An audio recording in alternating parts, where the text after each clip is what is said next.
So this is what happens when it gets cold outside. Jami sits on the counter and paints. I found this pig. I'm gonna paint it. You might not think that it'll look cute, but it will.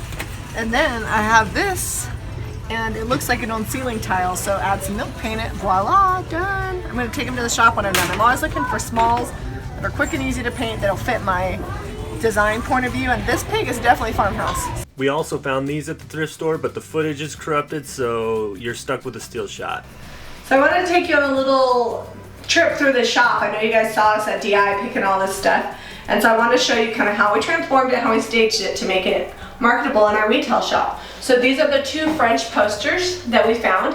I went ahead, I didn't really like the way that the frames were. They're not a whole lot different, but I did a dry brush in fieldstone and snowflake on them, and it just added some texture and lightened them up a little bit. But other than that, I left them exactly the way I found them. I love that the colors are like fall inspired, so they add a fall color scheme, but they don't scream like, hey, I'm decorating for fall. So definitely really kind of French country farmhouse, and the graphics are amazing. The next thing that I wanted to show you is the little piggy. Do you remember the pig that we found? This is that same pig with 2 coats of snowflake, and I did a wet distress. So that means I took a washcloth and I got it damp and I just rubbed it on it, and then that took it off. It's the best way when you're not doing wood to distress. You get kind of a chippy effect and you're not going to actually be sanding it. It also keeps the sanding dust down. When we were all finished with that, then we just sealed it with polyacrylic. You could also do wax to seal it with and you would be just fine. Finally, we've got this mirror. It definitely looks like an old ceiling tin. It's painted in the Sweet Pickins and Sweetie Jane. It's kind of chippy. I'll have Zeb, you want to come get a close-up of this one? Yeah, that's the milk paint, right? Yeah, so that's the milk paint. It's got some crackled and chippy, and I did the same thing. I used a washcloth, got it damp, and rubbed over and got the detail on there without actually distressing. Keeps the dust down. It also makes it so that way you're not like sanding into the metal, making it shiny. So it turns pretty good. So if you want to buy the paint that I use on either of these, be sure to go to JamiRayVintage.com. And last but not least, if you've watched our most recent video, we've got a set of pumpkins in the shop. So if you're a retailer or you've got a space, that a lot of the DIYs we do are not just great to decorate your home, but hopefully it helps give you an idea of things you can do to decorate your retail spaces without spending a lot of money. We've got 5 or 6 of these, I think 6, that we need to reupholster, but they have, let me get this off of here. The wood is broken in here in the center, and I'll show you that in just a second once I get this fabric off. Not the first upholstery job this one has had.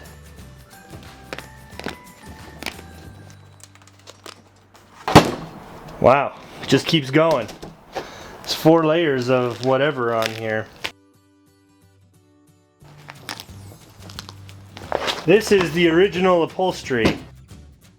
That wood is broken, you can see right there. So I'm going to get the fabric off of here and use this as my template, and we'll make a new piece of wood to reupholster on.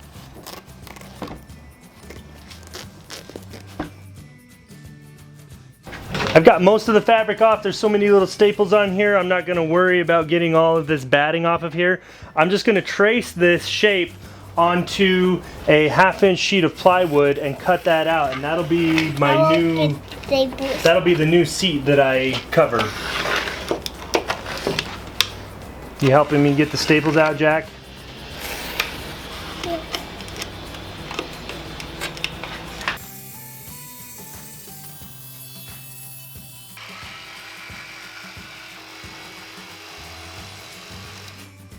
This plywood had some rough edges, so I'm just going to go ahead and sand them smooth so that they don't catch the fabric when Jami goes to upholster it. Alright, so I got the first one cut out. I'm just going to make sure that it fits my foam. We look good there, and going to go from there. Going to cut out 5 more.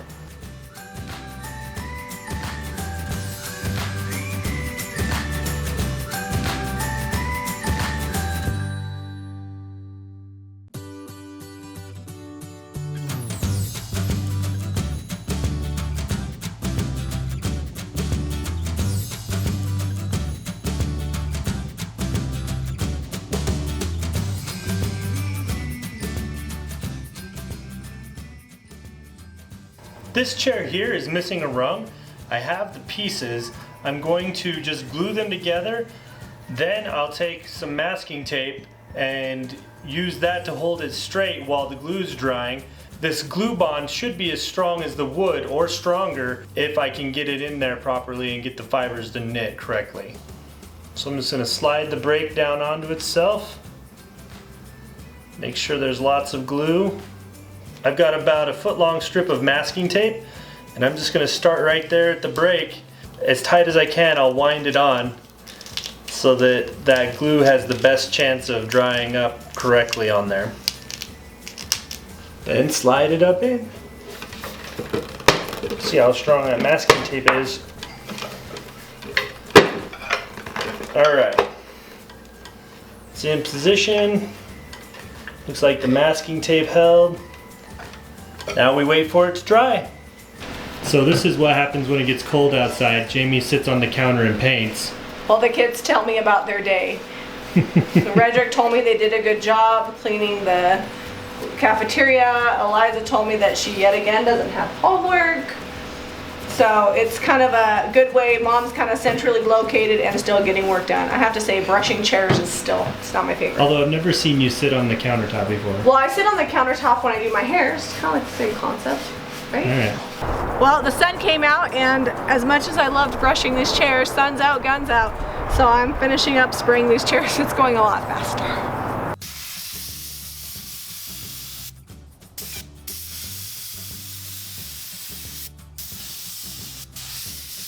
This has been drying about an hour and a half, maybe 2 hours. Just gonna peel the tape off.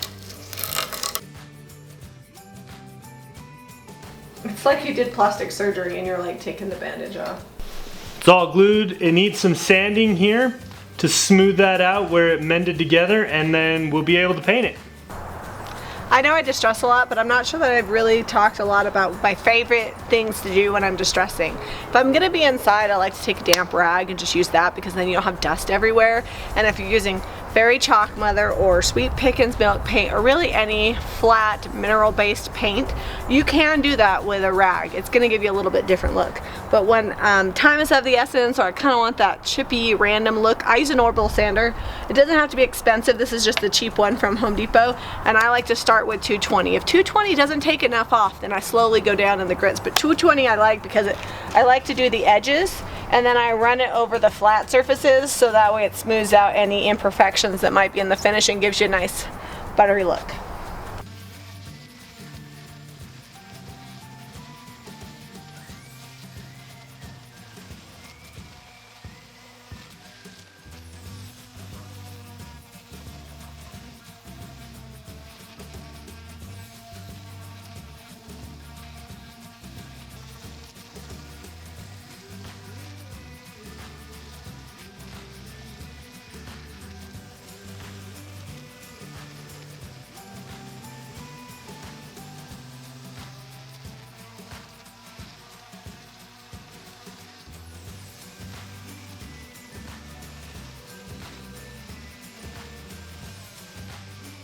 The other day we got a question from Chad about spraying polyurethane.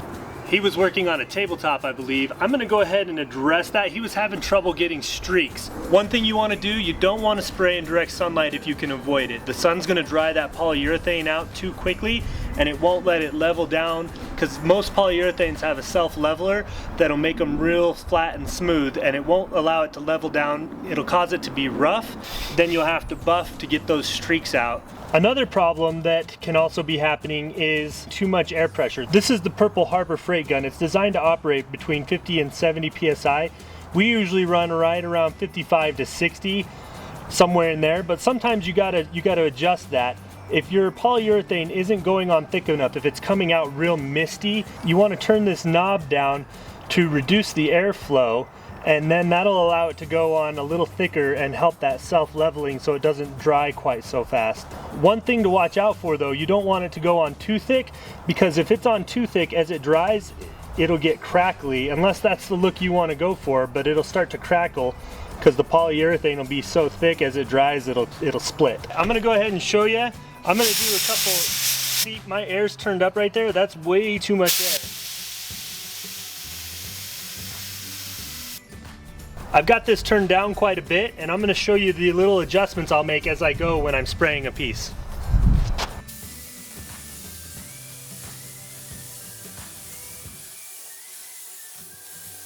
Okay, so I just sprayed this. You can see I've got a little streaking right here and here. I had a really concentrated angle on my nozzle of spray. Let me show you how to adjust that real fast. So I had the air pressure adjusted pretty well. It's gonna level out and really get a nice sheen, but I have a couple of thicker spots, and that's because my spray was too concentrated. If you need a little bit wider spray, if you're doing a large area, you can adjust this knob here, and that'll adjust the spray angle and help you control that a little better. I've adjusted the spray angle so that it's wider, and I'm just going to go back over this where I had some streakiness.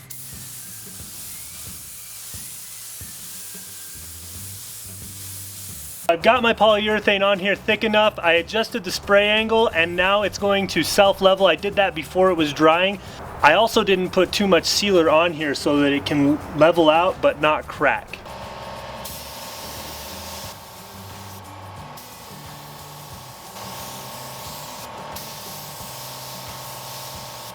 Ooh. You break it, you buy it. These chairs are tight. Or your bottom is big. Probably that. Moving on. Hope you enjoyed watching us paint and upholster and repair. Is there repair in this video? I don't remember. Yeah, there's a repair. Lots of chairs and chairs for days.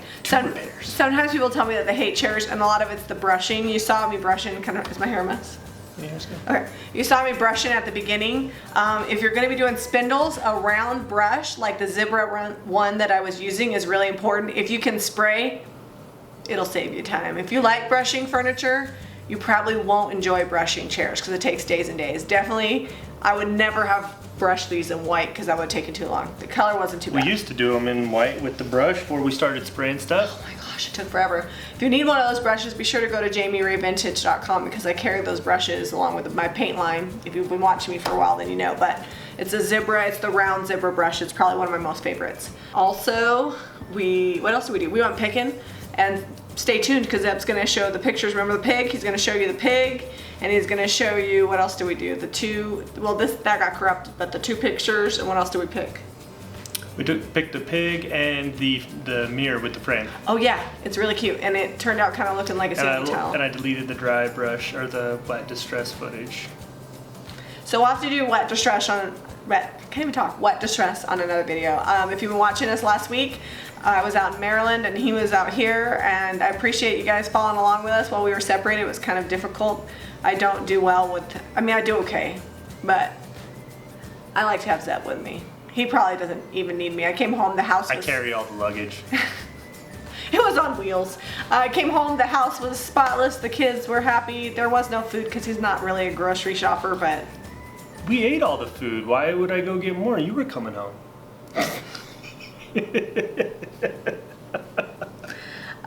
Yeah, so stay tuned for lots of tips and techniques that I learned while I was there. Maybe we'll have some heart-to-heart. If any of you guys have ever been to girls camp, if you happen to be Mormon, it was like girls camp for DIY paint, so it was awesome. Be sure to give us a thumbs up. Visit our Patreon account if you're interested in supporting us. We're working towards buying a fixer-upper. What else? Subscribe. Bye guys!